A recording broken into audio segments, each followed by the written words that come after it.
Hello बच्चों, let's read this question and the question says that a man is employed to count rupee 10710. He counts at the rate of rupees 180 per minute for half an hour. After this, he counts at the rate of rupees 3 less every minute than the preceding minute. Find the time taken by him to count the entire amount. तो आइए अब इस question को यहाँ पर हम solve कर लेते हैं। इस क्वेश्चन में हमसे कहा गया है कि एक मैन है जो कि एम्प्लॉय किया गया है टू काउंट रुपी 10710 और वो काउंट करता है at the rate of rupee 180 पर minute for half an our.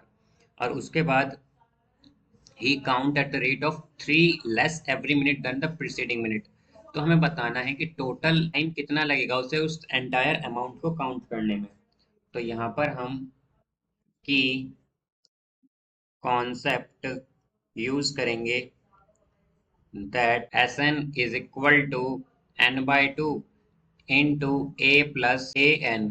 तो यहाँ पर हमारे पास ये बेसिकली एपी में सम का फॉर्मूला होता है सम ऑफ एन टर्म्स का। तो Sn क्या रिप्रेजेंट करता है? Sum of n terms in AP. N represent करता है number of terms, a represent करता है फर्स्ट टर्म और ए एन रिप्रेजेंट करता है nth टर्म को।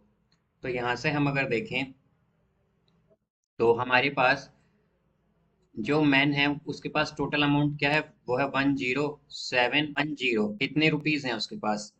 अब वो अगर काउंट करता है एट रेट ऑफ 180 पर minute for half an our, तो 180 के पर हाफ एन आवर के लिए वो काउंट करता है तो 30 से मल्टीप्लाई कर देंगे बिकॉज 180 पर मिनट काउंट कर रहा है और 30 मिनट तक काउंट करता है। तो उसके पास क्या आ जाएगा?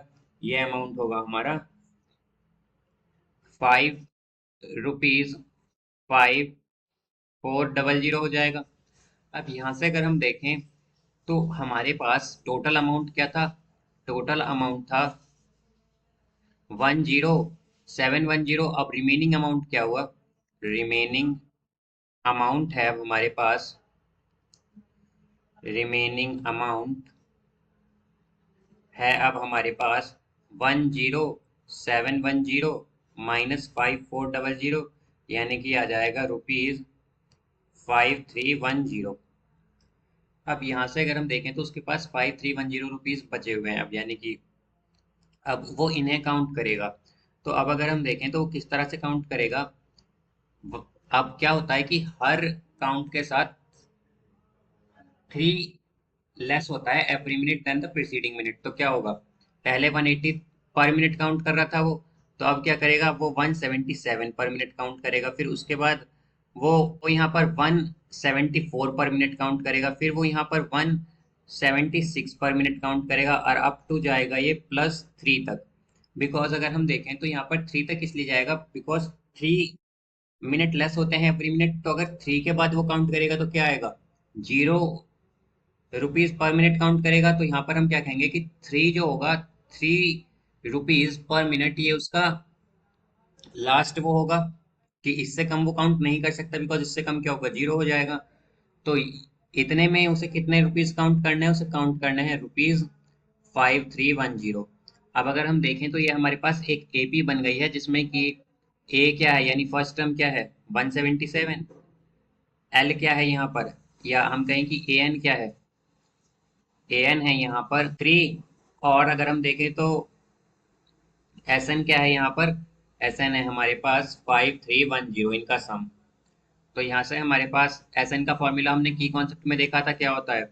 N by two into a plus a n. तो ये आ जाएगा 5310 is equal to n by two into 177 because ये ए है +3। तो ये आएगा हमारे पास यहाँ से एन इज इक्वल टू आ जाएगा यहाँ से 59 मिनट। तो उसे 59 मिनट लगेंगे 5310 रुपीज को काउंट करने में। अब यहाँ पर अगर हम देखें तो ये तो उसे टाइम लगेगा 5310 रुपीज को काउंट करने में, बट उसे हमारे पास टोटल अमाउंट क्या था? 10710, जिसमें से कि उसने कितना अमाउंट काउंट कर लिया था? 5400 काउंट किया था उसने 30 मिनट में।